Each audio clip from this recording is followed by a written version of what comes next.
حتى أهل البدع والأهواء، أهل البدع العقائدية وأهل البدع السياسية، أنا أقول بيننا وبينكم السلف، بيننا وبينكم الكتب، كان فيقول البدع بيننا وبينكم. Taib. Dan terkait dengan pembahasan niat, akhwani fillah. Nah, kemarin kita berhenti pada perkara istishabun niyah. Setelah kita tahu bahwasanya yang rajih niat itu adalah syaratus sihhah pada amalan yang dituntut untuk dilakukan. Nah, apakah dipersyaratkan niat itu terus-menerus ada dari awal amalan sampai akhirnya, ataukah tidak? Nah, di sini perlu dipahami ya kawan, bahwasanya niatan itu dituntut harus ada dari awal sampai akhir. Cuman, adanya niat itu yang dituntut adalah dari sisi hukumnya. Ini yang diistilahkan dengan istishabu hukmin niyah. Dalam artian tetap adanya hukum niatan dia itu. Adapun istishabu dzikrin niyah, yaitu terus menerus adanya mengingat niat itu, tidak dituntut. Jadi yang dituntut dalam suatu amalan, niatan itu ada dari awal sampai akhir adalah apa? Hukmu an-niyah. Istishab hukmi ini namanya. Dalam artian dia tidak memutuskan niatan tersebut di pertengahan amalan. Taib. Dan baru dia keluar dari niatan itu setelah selesai amalannya. Seperti mudahnya adalah sholat atau puasa. Nah, dari terbitnya fajar sampai tenggelamnya matahari, dia sudah berniat sebelum subuh, niat untuk puasa hari itu. Berarti dari hari itu sampai maghrib, niatan harus ada. Harus tetap ada. Dari sisi apanya? Yang harus tetap ada dari siapanya, Tariq? Apakah harus ingat terus niatan itu? Tidak. Tapi harus yang ada ini apanya? Hukumnya. Yang harus terus ada hukumnya. Ini yang disebut dengan istishabul hukmi. Maksudnya hukum niat itu tetap ada, yaitu dia tidak memutuskan, dia tidak bertekad memutuskan niatnya. Kalau kapan saja dia memutuskan niatan itu dengan apa? Dengan meniatkan untuk membatalkan, berarti dia telah memutuskan niat. Dia membatalkan niatan itu yang awal, misalnya di waktu zuhur ketika puasa, dia niat untuk membatalkannya. Sudah, aku batal saja. Sudah nyari-nyari makanan, tidak ada. Tapi sudah batal, walaupun tidak dapat makanan sudah batal, karena sudah apa? Sudah dia putus niatannya. Tidak bisa kemudian sudahlah aku niat lagi puasa, sudah batal. Karena dia sudah putus puasanya. Misalnya antum sudah lapar, sudah niat batal aja, yuk batal. Jalan ke sana ke Magu-Magu, ternyata sudah habis. Waduh, tidak jadi makan. Tapi sudah batal. Ya, sudah batal. Karena apa? Karena sudah diputus niatan. Paham? Karena hukum niatan sudah apa? Sudah dia putus. Ini penting untuk dipahami ya kawan, bahwasanya wujudnya niat itu yang dituntut terus ada adalah dari sisi hukumnya, bukan dari sisi zikr, yaitu ingat terus. Tidak harus ingat terus. Buktinya apa? Karena ketika dia lupa, dalam kondisi puasa dia lupa, berarti dia lupa niatan puasa tadi ya kan? Dia lupa kemudian minum saat itu. Tapi dia dalam hari itu tidak meniatkan untuk memutus puasanya. Maka puasanya sah atau tidak, putra? lupa makan, sudah dapat 1 piring, nah baru ingat, iya aku puasa. Puasanya batal atau sah? Sah. Nah, sah. Lah, kamu kan pas lupa berarti tidak ada niatan puasa. Itu tidak dipersyaratkan. Nah, kenapa? Katakan ada niatan puasa dari sisi hukum. Kenapa? Karena saya belum memutuskan untuk berbuka.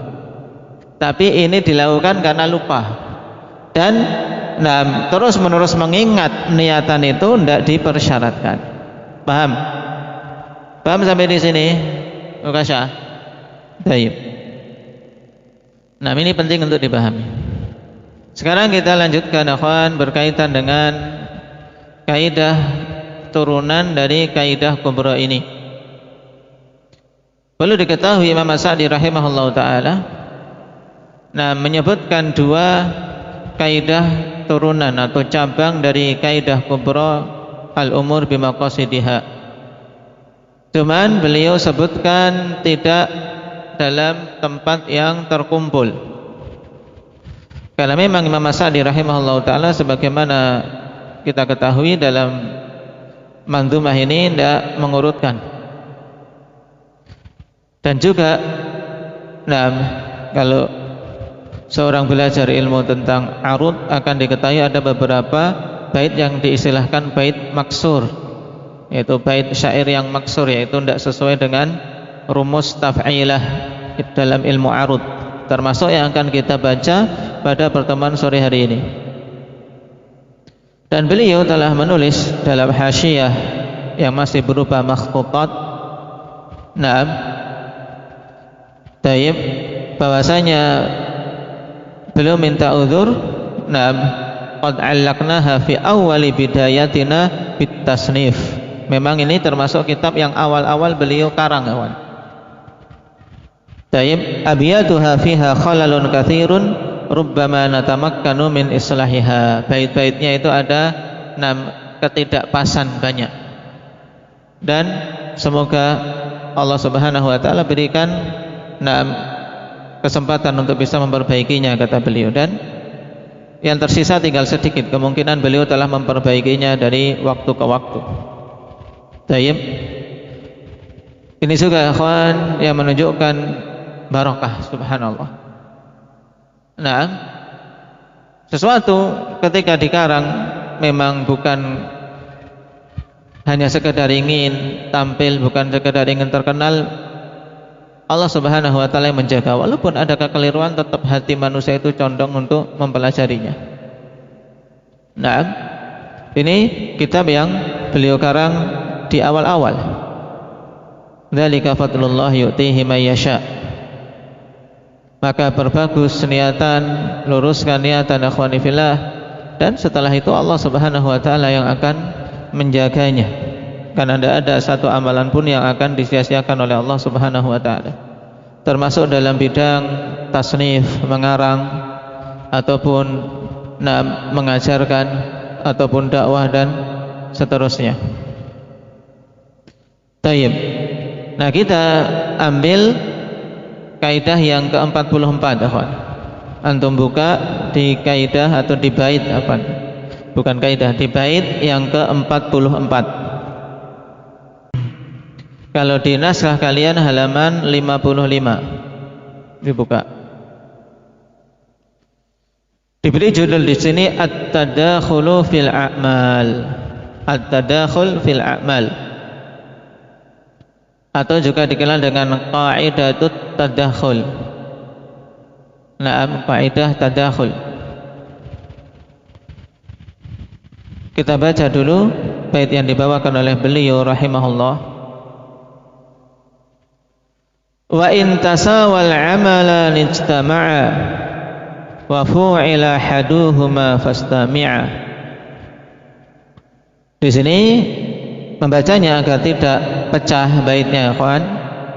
Hamzah pada ahaduhuma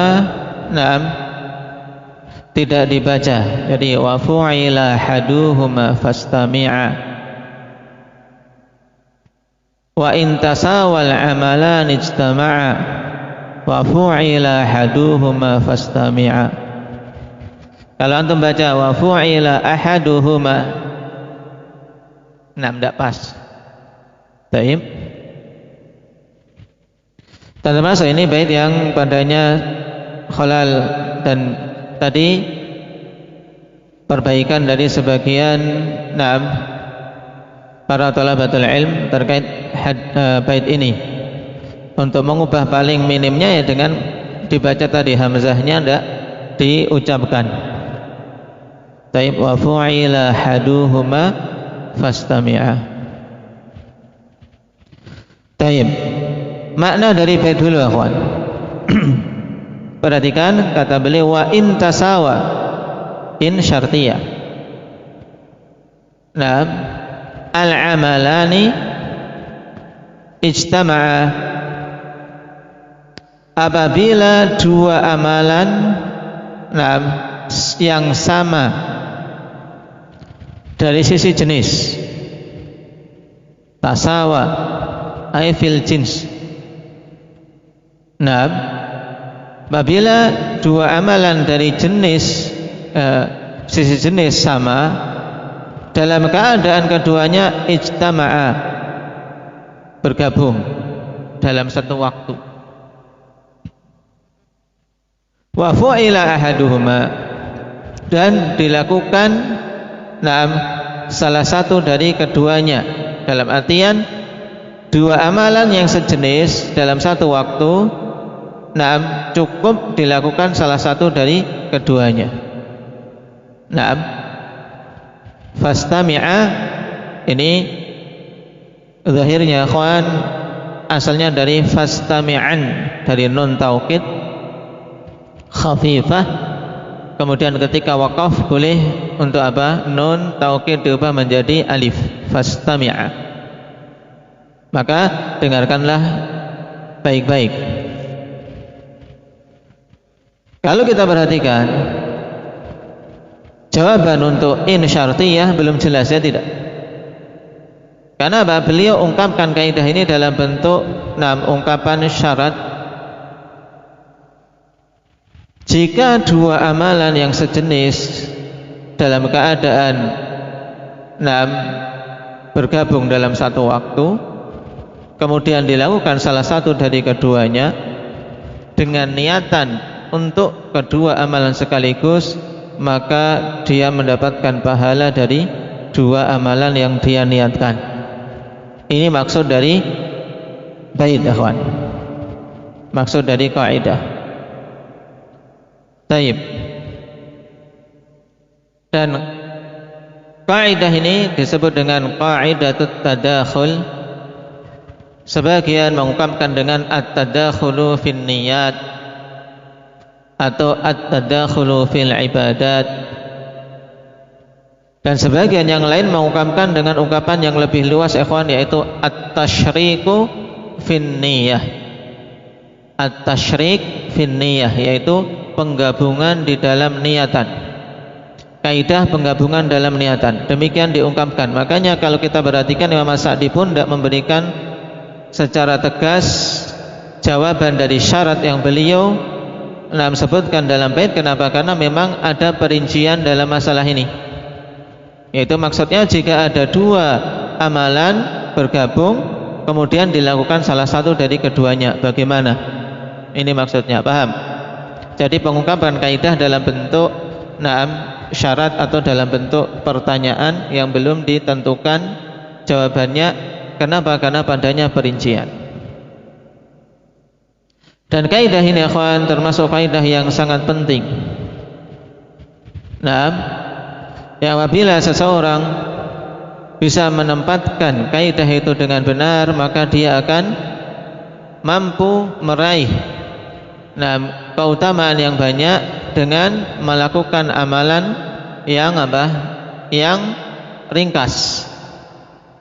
Kenapa? Karena beberapa amalan bisa dia gabung dalam satu perbuatan, tapi mendapatkan amalan-amalan itu secara keseluruhan, karena dia bisa menggabungkan niatan-niatan pada satu amalan yang dia lakukan tadi.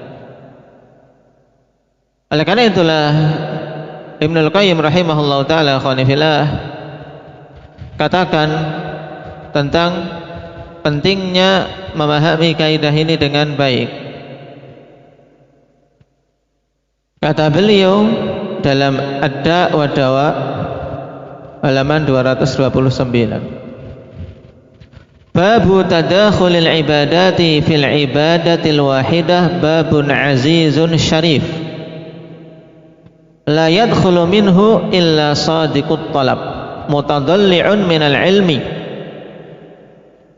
Bab tentang penggabungan ibadah-ibadah dalam satu ibadah. Itu merupakan bab yang sangat mulia, yang tidak akan bisa masuk dari pintu ini kecuali orang yang betul-betul jujur dalam apa? Dalam mencari.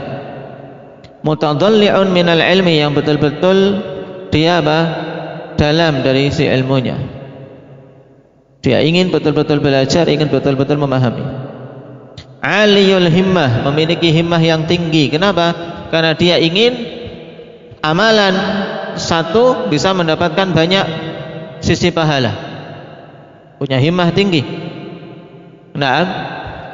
Bihaitsu yadkhulu fi ibadatin yadhfaru fiha biibadatin syatta, di mana dia masuk dalam satu ibadah tapi dia bisa mendapatkan pada ibadah tersebut ibadah-ibadah yang bermacam-macam.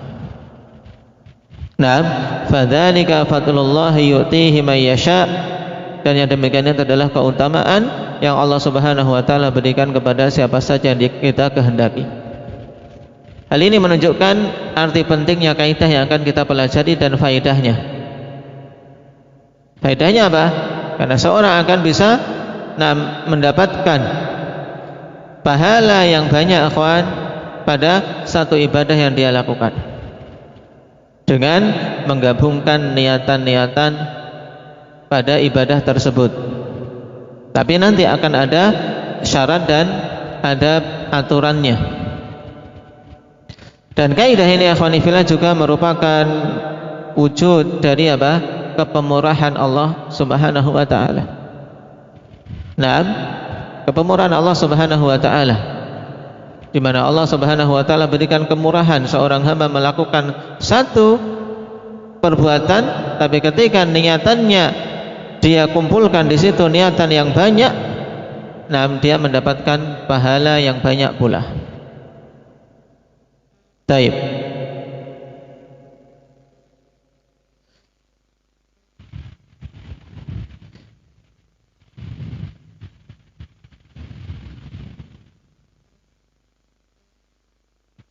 Sekarang kita baca penjelasan Imam Sa'di rahimahullahu taala yang ringkas di sini. Kata beliau, idza ijtama'a amalani min jinsin wahidin wa kanat af'aluhuma muttafiqah uktufiya bi ahadihima wa dakhala fihi al-akhar.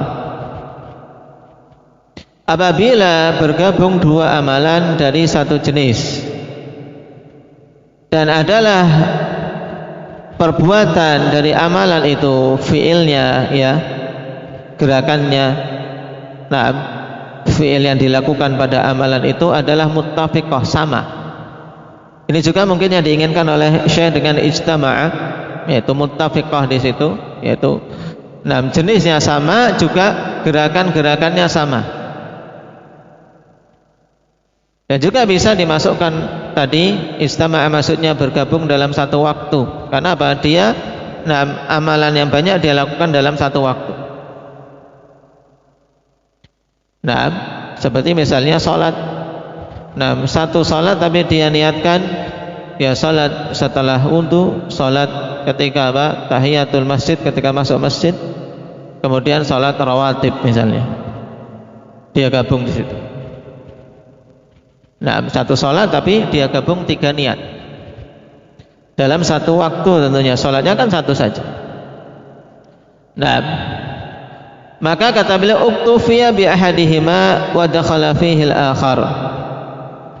Nah, maka dicukupkan dengan melakukan salah satu dari keduanya dan masuk pada amalan satu yang dilakukan itu amalan yang lain. Baik. Di sini Imam As-Sa'di rahimahullahu taala khonifillah mengisyaratkan dua hal penting dalam pembahasan qaidatut tadakhul. Yang pertama pada perkataan beliau ijtama'a amalan. Apabila dua amalan bergabung. Dua amalan berkumpul. Ini ungkapan yang lebih luas daripada sekedar jika dua ibadah bergabung. Karena amal itu lebih luas dari sekedar ibadah. Baik.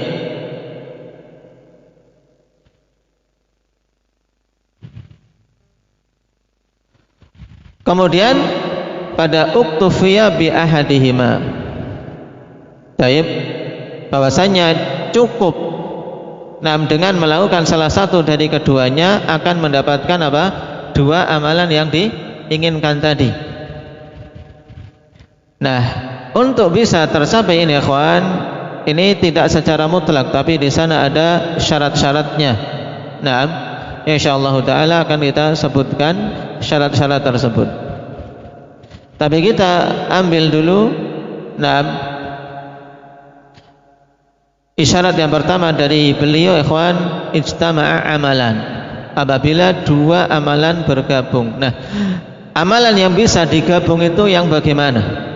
Ini penting karena tidak semua amalan itu kita gabung. Kita gabung niatannya. Nah, karena ada amalan kalau niatan kita gabung di situ menjadikan malah tidak ada yang sah, batal semua. Taib.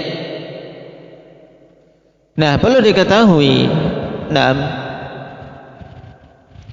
bahwasanya menggabungkan niatan pada dua amalan atau lebih, menggabungkan dua niat atau lebih pada satu amalan, akhwanifillah. Taib. Ini bisa terbagi menjadi dua secara global. Jenis yang pertama,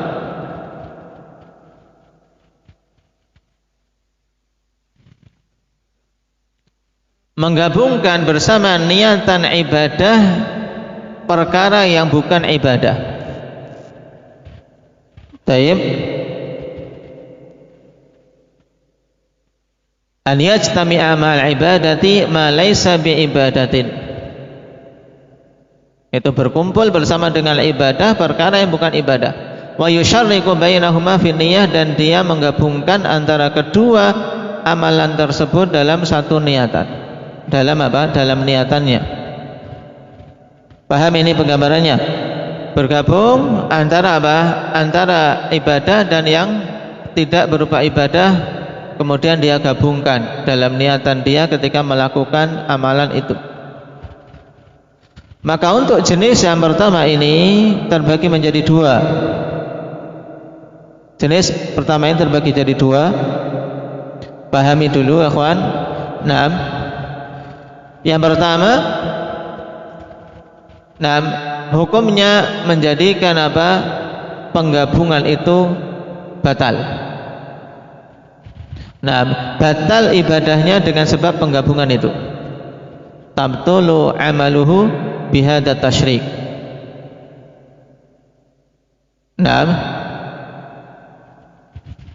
Amalannya batal dengan sebab Sebab penggabungan ini. Ibadahnya batal. Contohnya ya kawan? Dia gabungkan ketika menyembelih misalnya. Dia menyembelih, dia gabungkan niatan menyembelih karena Allah dan menyembelih karena Karena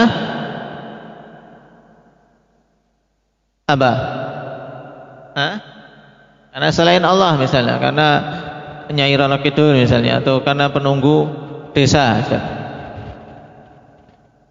Taib. Dzahaba lillah wa li ghairillah dalam satu waktu. Dan ini biasa ketika penyembelihan itu dilakukan karena momen tertentu misalnya. Walaupun ini yang nyembelih misalnya baca bismillah tapi hatinya ini sudah ini untuk Allah, tapi juga apa? Untuk penunggu desa ini agar selamat. Ini syirik, batal. Terjatuh dalam syirikan dan amalannya batal. Nah, untuk hukum yang pertama ini dhabitnya ikhwan, kullu ma kana syirkan fi janibit tauhid fa innahu yubtilul ibadah. Semua perkara yang itu adalah syirik, ya, penggabungan pada sisi tauhid, maka itu membatalkan ibadah.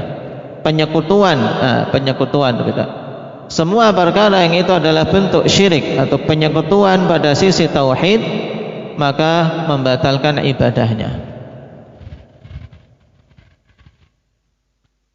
Hukum yang kedua untuk jenis yang pertama, ikhwan, la tabtulul ibadatu bitasyrik. Ibadahnya tidak batal dengan sebab penggabungan niat. Walaupun apa? Menggabungkan niatan ibadah dengan niatan selain ibadah. Tayyib, dan ini bentuknya banyak, ikhwan. Contohnya misalnya seorang di musim panas, ikhwan, kepanasan ingin wudu. Dia wudu dengan niatan ibadah, nah untuk mendapatkan pahala wudu dan juga untuk apa? Mendinginkan diri, ya, sudah biar dingin, wajahnya panas teman, ingin wudu, ingin menyegarkan badan. Dia apa? Wudu tapi juga ingin apa? Nah, mendinginkan. Jadi niat wudu dan niat tabarrud. Boleh enggak? Boleh di sini. Walaupun khilaf ikhwani fillah, sebagian mengatakan enggak sah wudunya. Tapi sebagian Syafi'iyah mengatakan demikian, tapi yang rajih ini penggabungan niat yang diperbolehkan. Taib, kenapa? Karena datang dalil menunjukkan demikian. Taib, yaitu apa? Di mana Nabi SAW bimbingkan kepada pemuda yang apa? Yang sudah pengen nikah tapi belum mampu. Nabi SAW bimbingkan apa? Wa man lam yastati' fa 'alaihi bis-shaum fa innahu lahu wija'. Siapa saja yang tidak mampu untuk menikah, padahal dia apa? Sudah pengen sekali kebelet nikah tapi belum mampu juga. Nah, tayyib, belum mampu, maka fa'alaihi bisawm, atasnya untuk berpuasa, karena sungguhnya itu sebagai wija', yaitu untuk apa? Menahan syahwatnya. Berarti dia misalnya ini niatan puasa karena Allah, juga sekalian untuk apa? Mengekang syahwat. Ini kan penggabungan ibadah dengan selain ibadah. Boleh enggak? Boleh. Dan ini dalil, salah satu dalil untuk kaidah, ikhwan. Naam. Contoh yang lain misalnya, naam, mandi janabah dengan mandi untuk bersih-bersih diri.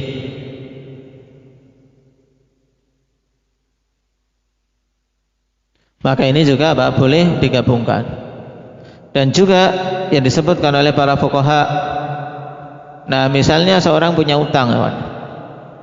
Ini biasa disebut dalam kitab-kitab fikih. Seorang punya utang ditagih.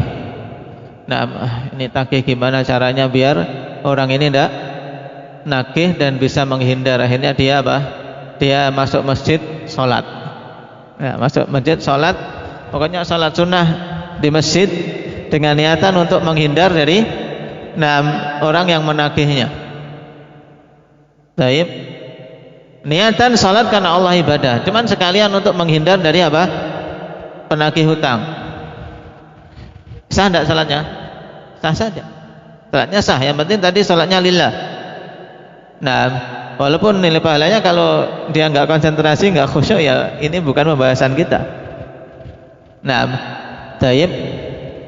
Jadi ini jenis atau hukum yang kedua dari jenis pertama. Nah, jenis pertama apa tadi sebelum kita berpindah pada jenis yang kedua? Apa tadi, Kaswi?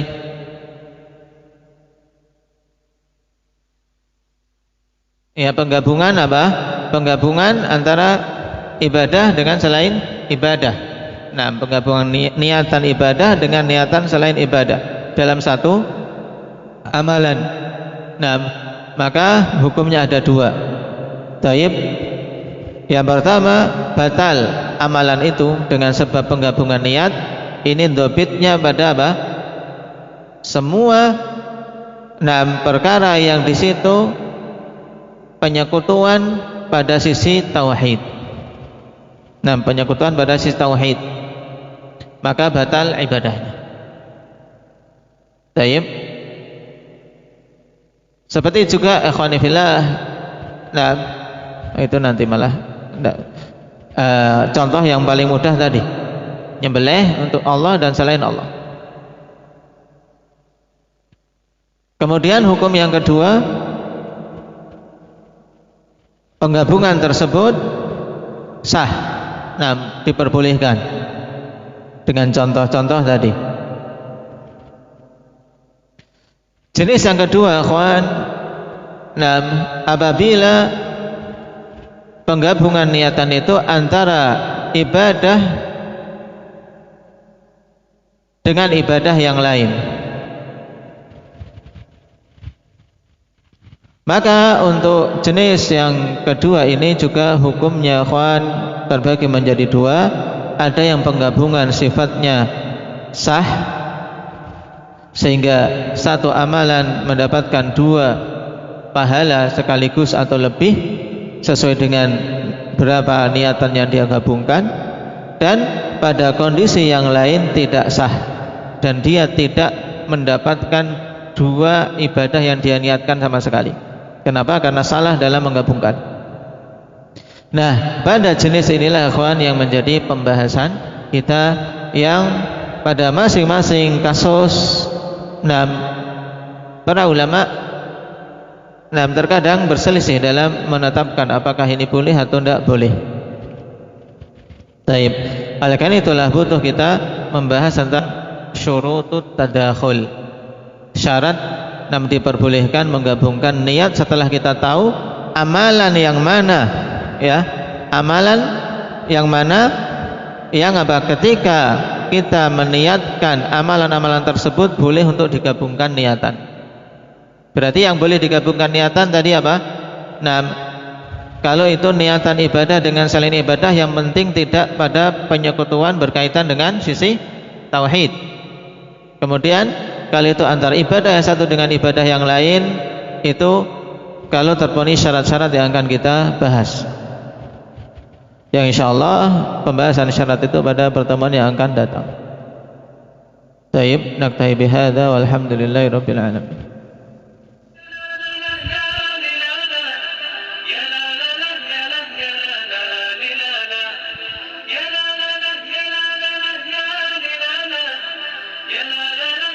Yeah.